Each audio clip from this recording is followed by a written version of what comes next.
Olá pessoal, bem-vindos a mais um Dicas do Jean. E hoje a gente vai falar de uma coisa que é aquele elemento básico de qualquer manual de roteiro. Qualquer manual que você encontrar de roteiro, seja de quadrinhos, de cinema, o que quer que seja, vai falar dos 12 passos do herói. O que seriam esses 12 passos do herói? O que seria essa jornada do herói? É uma estrutura de se escrever história, é uma forma de se escrever histórias que foi descoberta por um cara chamado Joseph Campbell. E o Campbell, ele fez o seguinte, ele era muito influenciado pelo Jung, ele começou a pesquisar várias mitologias ao redor do mundo, ele começou a perceber que havia muitas semelhanças entre elas. Tinha muitas histórias que eram muito parecidas, e ele começou a criar uma estrutura. A partir daí, ele disse assim, olha, tem coisas aqui que são parecidas, então vamos procurar aqui as semelhanças e vamos tentar criar uma ideia de um mito único. Isso depois vai ser muito bem aproveitado pelo Vogler, que vai escrever a jornada do escritor, que vai influenciar diversos roteiristas, vai influenciar muitas produções, inclusive de Hollywood. E a gente tem, por exemplo, Star Wars, né? Star Wars usa muito essa questão da jornada do herói. E o que seria essa jornada do herói? Vamos fazer um resuminho aqui básico, né? A gente tem os 12 passos, mas a gente vai fazer um pequeno resumo. Essencialmente seria o seguinte, você tem uma situação acontecendo, você tem um herói que está ali numa vida pacata, ele está de boa, né? E aí aparece alguém que vai chamar ele para aventura, vai aparecer uma situação de aventura.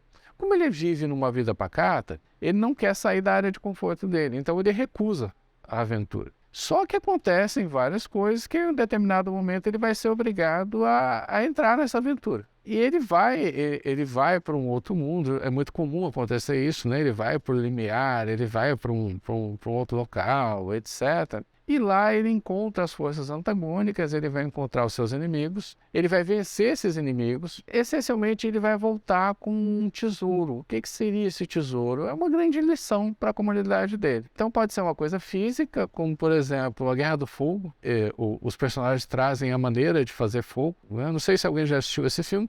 É um filme muito interessante, que eram pessoas que eles pegavam fogo quando caía um raio, alguma coisa assim. E aí o fogo apaga e eles saem atrás. Eles não querem sair, mas a tribo obriga, vocês vão ter que ir atrás do fogo, né? Para procurar alguma outra mecha de fogo. E nessa aventura eles acabam descobrindo que tem maneira de você fazer o fogo, sem precisar necessitar que o fogo apareça em algum local. Então essa é a grande descoberta deles para a comunidade. E você pode ver, aí você diz assim, pô, mas isso é só para Star Wars, é só para aventura? Então não, você pode ter filmes que não tem nada de aventura, mas que usam a jornada do herói. Um exemplo muito bom e muito recente, um filme excelente, é o Argentina 1985, que fala sobre como é que os militares, né, que faziam parte das juntas de governo da ditadura militar, foram julgados lá na Argentina. E a história toda começa com o promotor. Esse promotor, ele vai inicialmente recusar, porque ele fica com medo, então ele está ali pacato, né? Ele está na vida dele, de promotor e tal, não tem nenhum grande caso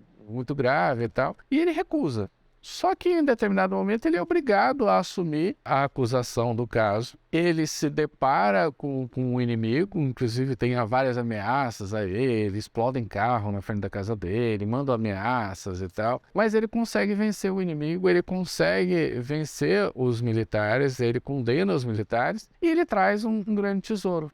O que é?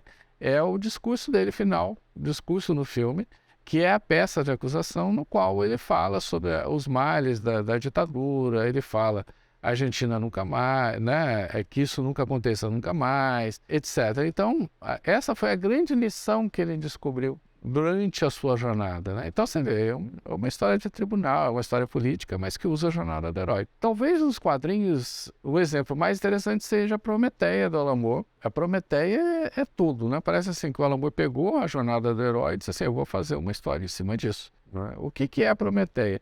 A Prometeia é uma super-heroína da imaginação, né? A Prometeia é uma mistura do Prometeu, que foi quem trouxe fogo aos homens, então é exatamente essa coisa da mitologia, do trazer uma preciosidade, trazer um tesouro, misturado com a lagarta Calossamia prometeia, que se transforma em borboleta.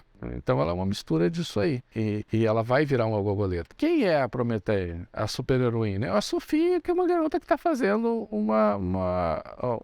uma pesquisa de escola mesmo sobre a Prometeia, que a Prometeia já existe, só que ela existia na literatura, nos quadrinhos e tal, e tinha aquela lenda de que a Prometeia existia de verdade. E ela vai pesquisar a última, ela vai encontrar com a esposa do último escritor que escreveu a Prometeia, que era um roteirista de quadrinhos. E nessa história ela é atacada por um demônio, e a esposa disse assim, olha, eu me transformar na Prometeia, agora eu não consigo mais, tem que ser você. E para isso você vai ter que escrever uma poesia. E ela se recusa, ela diz, não, eu não sou super-heroína, né? Eu não vou fazer isso. Só que ela acaba tendo que fazer, porque senão ela vai morrer, e nisso ela vira a Prometeia.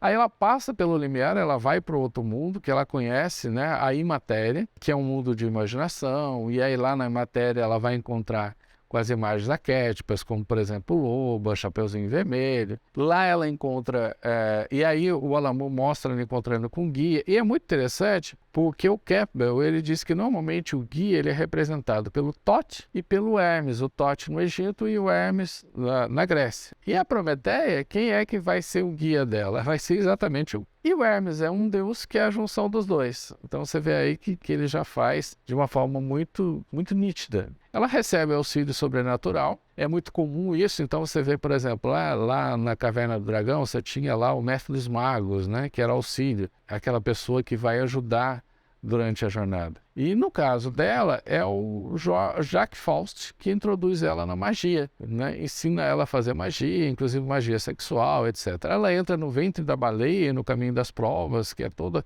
aquele processo de autoconhecimento e ao mesmo tempo de lutar contra os inimigos. E isso acontece especialmente quando ela explora regiões inexploradas da imatéria. Há uma coisa que é muito interessante aí na jornada, que é normalmente um momento de reconciliação com a mãe ou com o pai. E ela faz essa reconciliação com o pai, já quase no final da jornada. E depois ela traz a sua grande contribuição para o mundo. E qual é essa grande contribuição para o mundo? Né? É o fim do mundo. E diz assim, poxa, mas o fim do mundo, mas é o fim do mundo como nós conhecemos. Para que venha um mundo menos violento, um mundo mais imaginativo, um mundo mais interessante. Então a Prometeia ela faz exatamente todo esse percurso da jornada do herói. Da recusa à aventura até trazer o grande tesouro para a comunidade. Espero que vocês tenham gostado, né? Se vocês gostaram, por favor, curtam o canal, acione lá o sininho para receber as notificações.